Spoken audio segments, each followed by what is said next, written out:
If you've ever been around the suburbs of Melbourne before, you'll probably have seen at least one of these structures just behind me.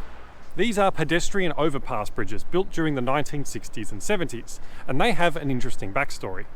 From 1966 to the late 1970s, there were several state government programs dedicated to building what were called grade-separated pedestrian overpasses.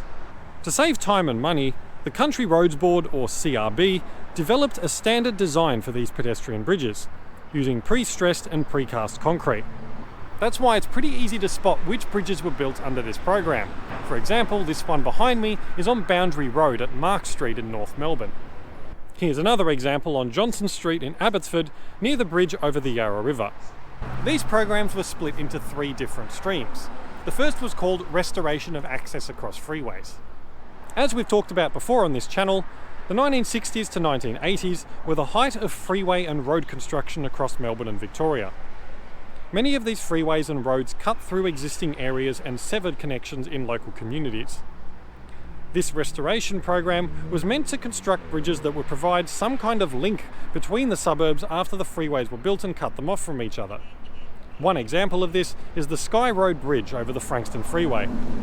The second stream was to provide funding to councils directly so that they could build their own bridges entirely. This doesn't appear to have resulted in many being built, but some, like on Manningham Road in Kulin, still remain. The third program was to build crossings near schools. Introduced in 1965, this program aimed to replace street-level crossings with pedestrian bridges. It was intended to move students away from at-grade crossings to make it more convenient for cars, and improve safety by separating people walking from road vehicles, particularly at the time on the newly expanded arterial road network. What I can also tell you, thanks to a passerby, Anthony, thank you, is that this particular bridge was built for North Melbourne Primary School just behind me.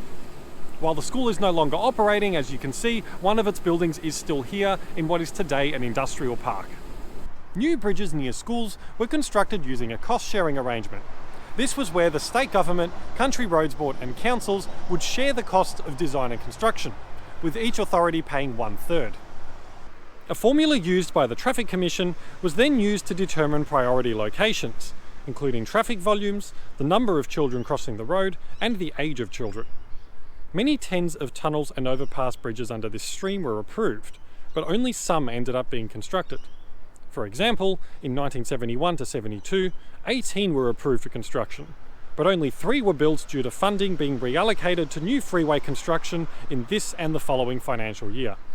Today we generally try to avoid building these types of overpass bridges for a variety of different reasons. They increase the amount of time and distance required for people to cross, they take up a lot of space, and they're very expensive. That's not to say that all pedestrian bridges are a bad idea though. There can be some cases where they do make an improvement and make sense to construct. Apart from a few that have been replaced or removed, a surprisingly high number of these bridges remain in their original condition today. You'll generally find that new at-grade crossings have since been built or rebuilt nearby, and apart from those over freeways and some very wide arterial roads, they are seldom used. As mentioned earlier, experience shows us consistently that people will generally want to take the shortest and most convenient route possible, which, in almost all cases, will be crossing at street level. On this map, you can see which bridges I've been able to find based on Country Roads Board annual reports during this period. As you can see, they're spread out right across Melbourne. If you want to have a closer look, you can check out this map in the video description below. These bridges that still stand today provide us with visible, ongoing reminders of this important period in Melbourne's transport history when cars became king. Thanks for watching. If you enjoyed this and would like to see more, please subscribe to the channel to stay up to date on future videos. Also feel free to check out my website at philipmallis.com. Thanks again, and I'll see you next time.